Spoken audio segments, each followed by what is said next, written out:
Welcome to the ANEW Insight Podcast, empowering and inspiring your journey to optimal health. Hosted by Dr. Supatra Tovar, clinical psychologist, registered dietitian, fitness expert, and author of Deprogram Diet Culture. Rethink your relationship with food, heal your mind, and live a diet-free life. I follow my guests' journey to optimal health, providing you with the keys to unlock your own wellness path. Tune in and evolve with us. Hi, and welcome, everyone. I am really honored and super excited to have psychotherapist, bestselling author, and mental strength expert Amy Morin with us today. Hi, Amy. Hello. Thanks so much for having me on your show. It's great to see you. I'm really excited to have you on my show. I was lucky enough to be on Amy's, and now we are pod swapping to talk about her new book. And I am so excited to talk about it and really kind of delve into all things Amy. Before we do, I'm going to read a little bit about Amy, and then we're going to get right into the questions. Amy Morin is a psychotherapist, keynote speaker, and the internationally best-selling author of the 13 Things Mentally Strong People Don't Do series. Her books on mental strength have sold over 1 million copies worldwide and have been translated into 45 languages. She's also the host of the Mentally Stronger podcast, which I just mentioned, where she shares practical science-based strategies for resilience, emotional wellness, and personal growth. Amy's journey into mental strength began through profound personal loss, including the death of her mother, husband, and father-in-law. Those experiences ultimately inspired her viral TEDx talk, The Secret of Becoming Mentally Strong, one of the most viewed TEDx talks of all time, and shaped her mission to help people build resilience without losing compassion for themselves along the way. Her newest book, The Mental Strength Playbook, offers 50 practical science-based strategies designed to help people cope with stress, thrive under pressure, and build emotional resilience in everyday life and work. I'm really honored to have you here, Amy. Oh, thank you. I appreciate it. Yay. So let's just talk about your work and how it was shaped. It was shaped by some pretty profound personal tragedy, including losing your mother and your husband and your father-in-law at a pretty young age. Tell me how those experiences changed your understanding of resilience and emotional healing.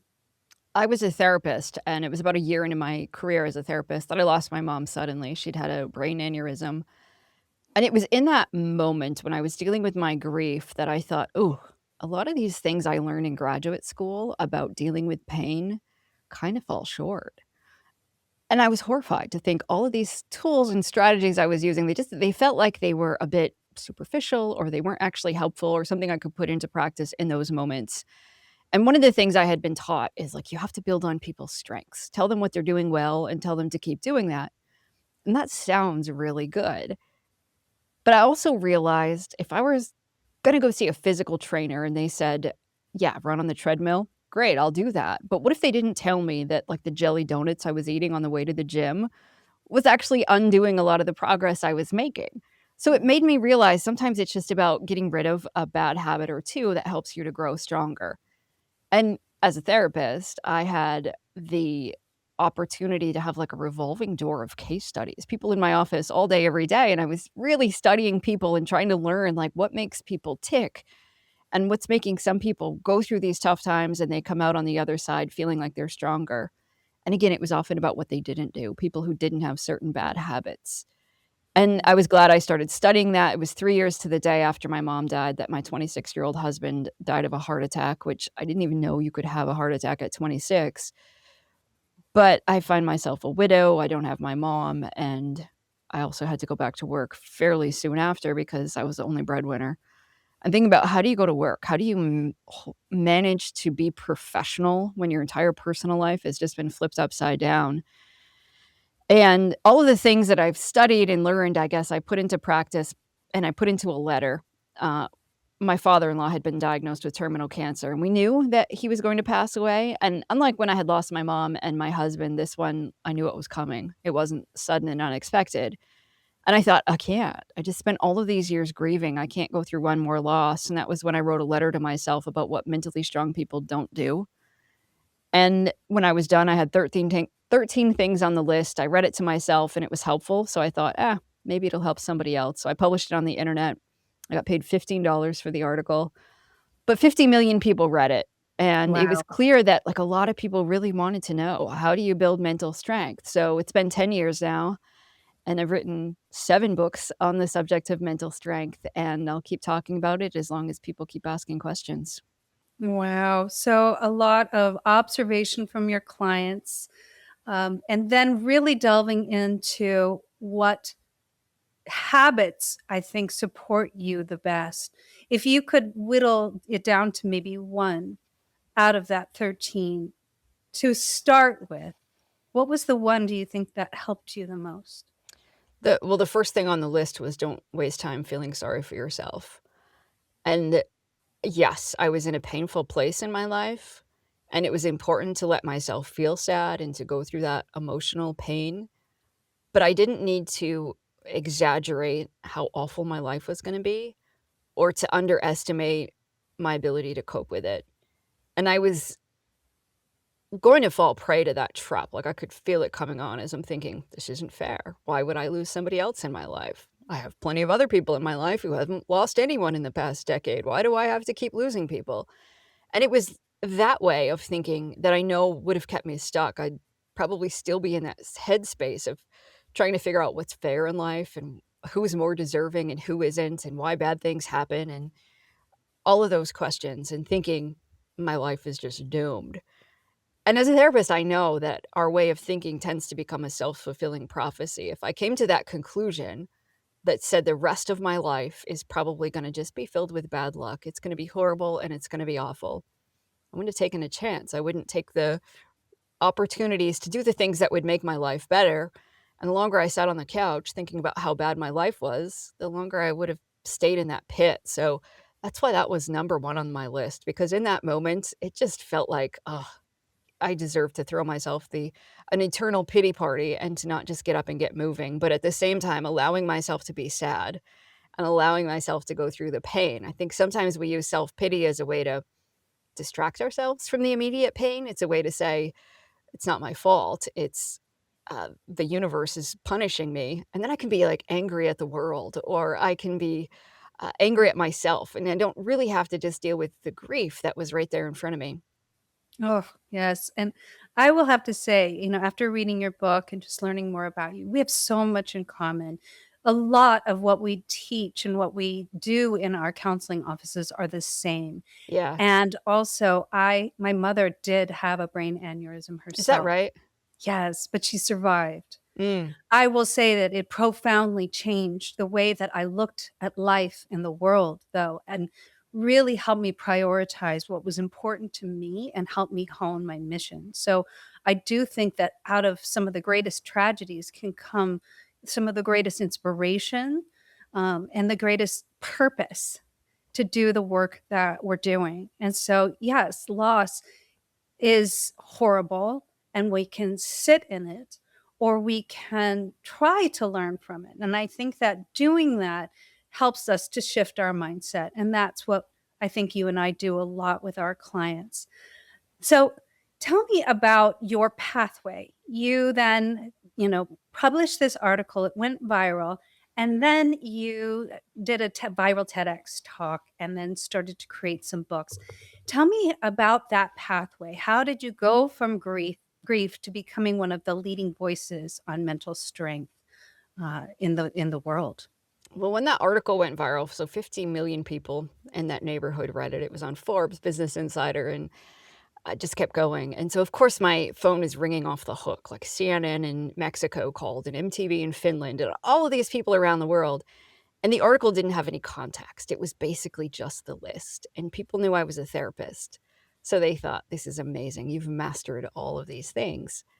And one of the people that called me was a literary agent. She said, "You should write a book." Well, I didn't even know what a literary agent was, and I didn't respond to her right away because my inbox was overcrowded, to say the least. And luckily, she followed up with me, and by then, I was going to New York to do an interview with Forbes where they asked me, "How did you learn these things?" I didn't tell my story. I just said, "Well, I'm a therapist, and I know these things." Because as a therapist, I listened to people's stories. I certainly didn't think I was gonna share mine, not in a public way.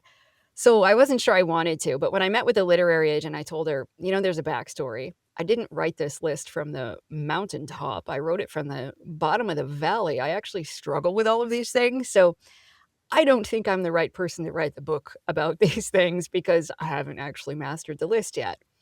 To which thankfully she said, well, that might make it even more powerful. If you explain that you too struggle with these things and that you're a human being, people might respect it more.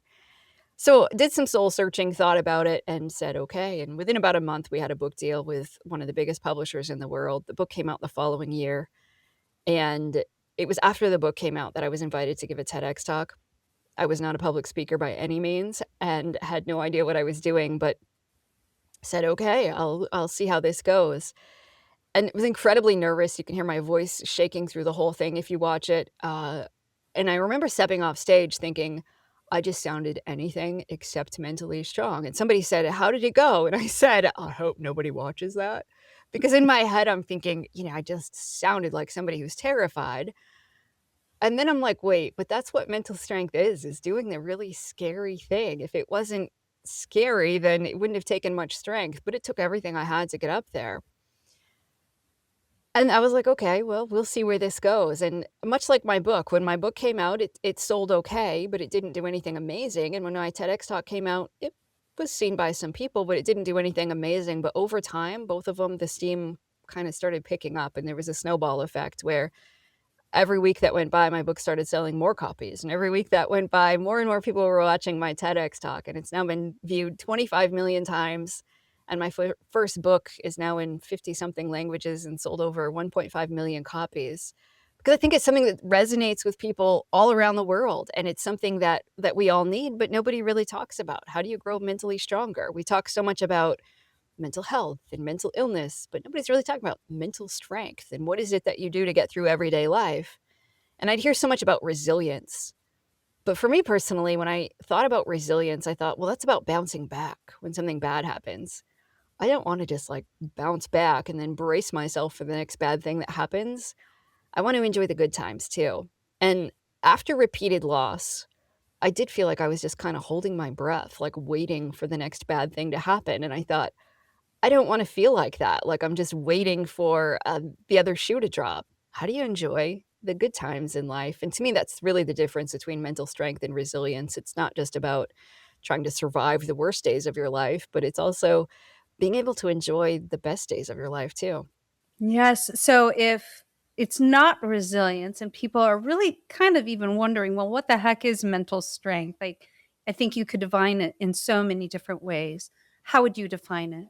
Well, one way is to look at mental strength the same way we look at, say, physical strength. It's something that you do every day. You could go to the gym, you could lift weights, you become physically stronger.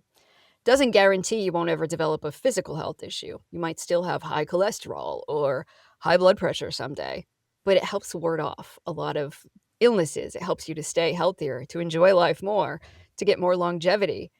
Mental strength is much the same. It's those little things that you can do every day. It's about the habits that you have so that you get the most out of the good times and keeps you mentally healthier as well. Doesn't guarantee you won't ever develop something like anxiety or depression, but reduces the odds and helps you enjoy the happy times in life too, to the fullest that you can. Wow, I love that. I see it also as like changing a perspective. If you look at just the simple, like, glass half full, glass half empty. I think a lot of people are conditioned in the world to look at things glass half empty, to look at things from a fear-based mentality. And you can see all of the social, pressures and influences to do that from our social media, diet culture, our news, doom scrolling media, looking at anything on television that has a commercial. It's all designed to make us feel less than. So, would you say that the perspective of seeing yourself as whole and complete is also a part of mental strength? Absolutely, right? We know that we talk a lot about like what are you feeding your body, but also it's important to look at like what are you feeding your mind on a daily basis. If you spend 12 hours a day doom scrolling. Doesn't matter that you practice 10 minutes of gratitude, right? It doesn't undo it. So I think it is all about knowing what are the habits? How am I going to fill my time? What do I put into my mind? What am I doing to take care of myself? And it's not always about saying like chasing the next best thing, like, oh, I go and practice gratitude because I'm not good enough as is. You can do both, right? I accept myself for who I am. And yes, I'm still working on practicing more self compassion, or I'm working on improving one area of my life because, much like physical strength again, when it comes to mental strength, we all have room for improvement. There's all things we could work on. However, we've probably also made some pretty significant progress in certain areas of our lives. And Mhm. it's easy to overlook that, right? The Mhm. things that you could do today that you probably couldn't have done 5 years ago, it happens so slowly that we forget, gosh, I've come a long way. There's things I can do now that I couldn't do before. And I think that's why it's so important sometimes, just at the end of the day, to say, what did I do today to grow mentally stronger? Because as you say, all of that stuff in the universe that we can't control, from the news cycle to all the stuff we see on our feeds all day long, like, what can you control? You can control what you did today to grow stronger. Helps you put things back into perspective and reminds you what you have control over. Yes, and I love seeing it akin to a physical workout. You do need to do a little bit of a mental workout to undo some of the social conditioning, the negative mindset, the fear based mindset that we're kind of conditioned into. So let's talk about the book, the Mental Strength Playbook. I love how you organize it into these categories like confidence catalysts, anxiety alleviators, dread diffusers. Tell me what inspired that framework. Well, I'd spent the last, I guess, 8 years talking about what mentally strong people don't do, right? And it turned into a series about 13 things mentally strong parents don't do, 13 things mentally strong women don't do. But a lot of people were asking about, like, what about the workplace? And what about when I'm in the office and I have a meeting in 10 minutes? Yes, it's great to not feel sorry for myself, but my anxiety is skyrocketing. I have to present, or I want to ask some important questions. I'm about to get on a sales call. I'm really nervous. Like, what do I do at my desk in that moment? So I took some of the biggest struggles that most of us face in the workplace, whether you work from home, you work for a big corporation, no matter what kind of job you have.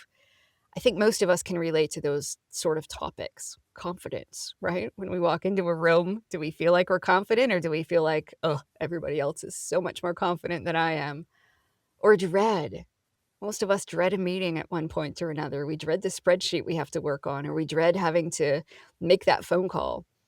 And so many of those other things, like the anxiety. Of course, we all get anxiety at work. And the tools that you use at home, you can't always use in the office. So if I'm at home, and there's something that I dread or I'm anxious, I can put it off till tomorrow, maybe next week, maybe next month if I want to.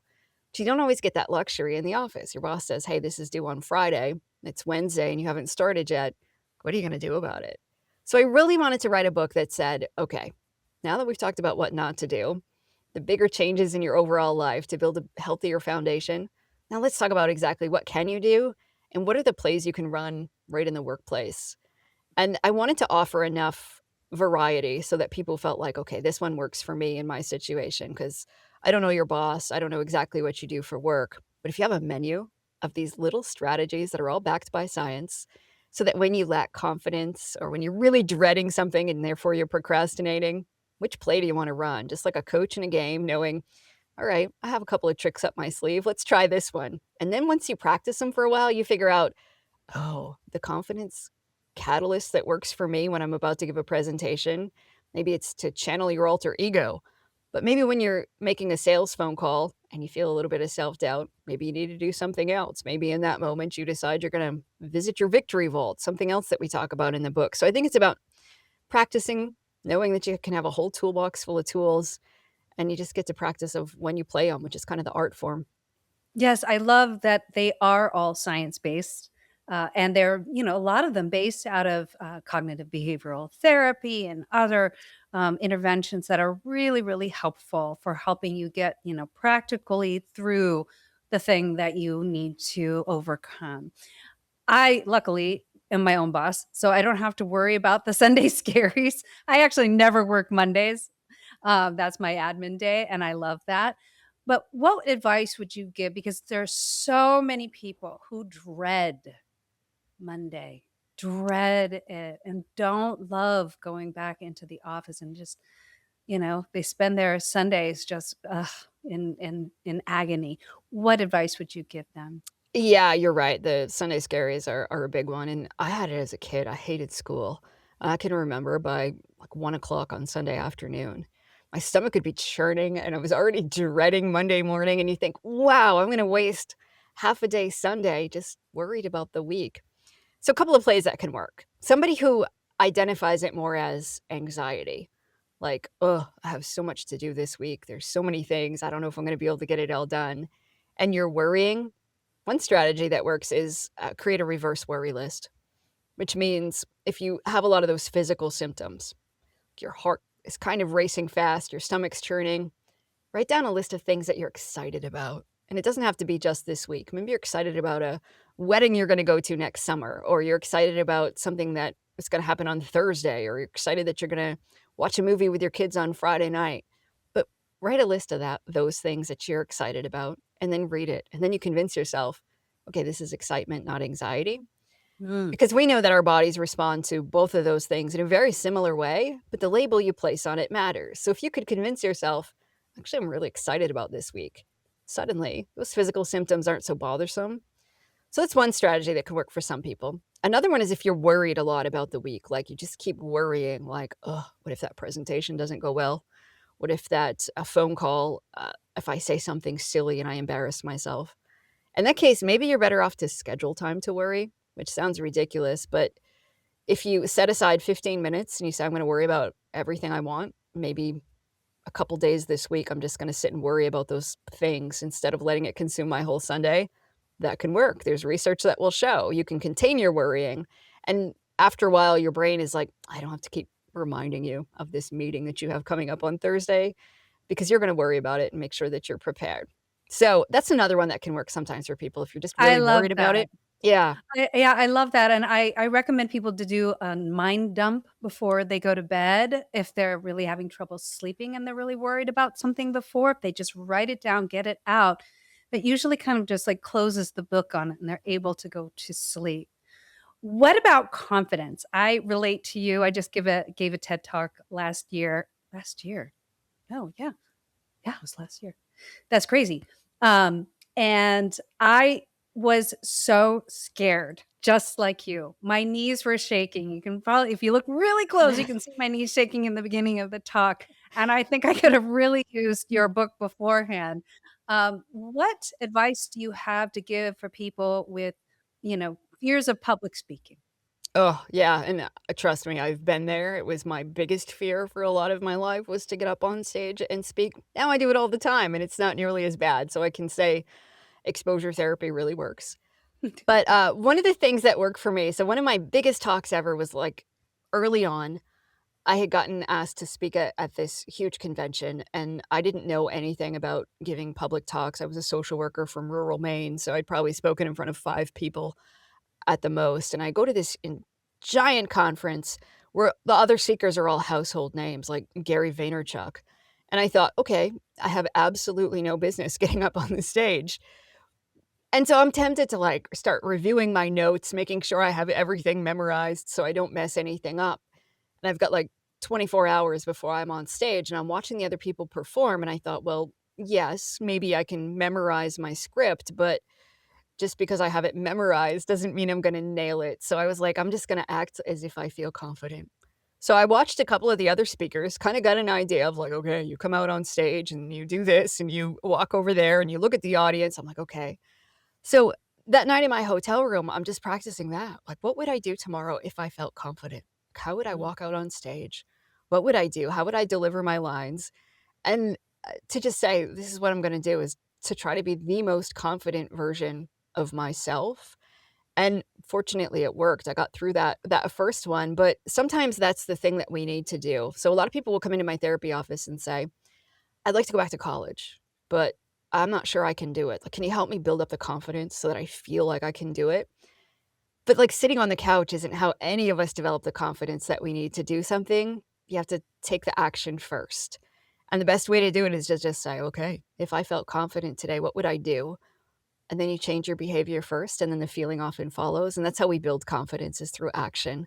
So by saying, "All right, I'm gonna do this thing. I don't know if I can pull it Yes. off, but I'm gonna do my best." You go out there and you Yes. do it, and then suddenly you say, "Okay, this is gonna help me build confidence." Yes, I remember at one of my rehearsals, I was so nervous. I mean, it was really bad, the shaking. And I went and I sat down and I was like, "What is my problem?" I'm thinking this all the way, like, "Why is this so scary? What if I just said 'F it, Right? F it, F it'?" And so I just said kept saying that, the actual expletive in my mind. And then the next time I got up there, it was so much easier. And I think we just put so much weight, emphasis, there's so much that we put into that moment. When it doesn't have to necessarily be there. We can just go up there, be ourselves. We've practiced enough. And if you just kind of let go, oftentimes it just comes out. I love that. So before we break, I really want to know about this tool, Name It to Tame It. Why is simply identifying emotions such a powerful psychological strategy? So when we feel emotional, whether we have high anxiety, we're really sad, maybe you're just incredibly embarrassed about something, your brain processes that in the emotional part of your brain. When you put a label to it and you just say, okay, I feel anxiety right now, or I feel embarrassed, it switches over to more the logical processing part of your brain. And suddenly you start to make more sense of it. And research will show that just naming it reduces the emotional intensity of an uncomfortable feeling. So if I can say, oh, all right, I'm feeling kind of anxious today, my anxiety goes down a little bit because suddenly I'm helping my brain and my body make sense of what's going on.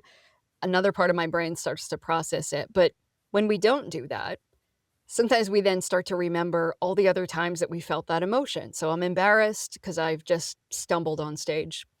Suddenly, I'm up there thinking about, oh, remember the 3rd grade spelling bee when you, spelled the word wrong and you were embarrassed? Like, all of a sudden, it's like a file cabinet of all of these other times you felt that emotion can come flooding to you. But if you just name it, "All right, this is embarrassment," moves to the other side of your brain, then you can usually move on and you start to feel a little bit better. Oh, I love that. And I think, when you are in that anxious state, obviously you're in your sympathetic nervous system, you're in that fight or flight, you're in your limbic system, in your amygdala. And when you actually take it to your prefrontal cortex and you start to just analyze it objectively, you naturally kind of flow into your parasympathetic nervous system. And that's where I think a lot of our really profound objective thinking can really come online. And you can help to process all of that anxiety into a place that isn't as activated. I think that that is so powerful. Well, I have 80,000 more questions for you, and we don't have time in this half. I can't believe it. But will you join me for the second half of Uh, this podcast? I would love to. Yay.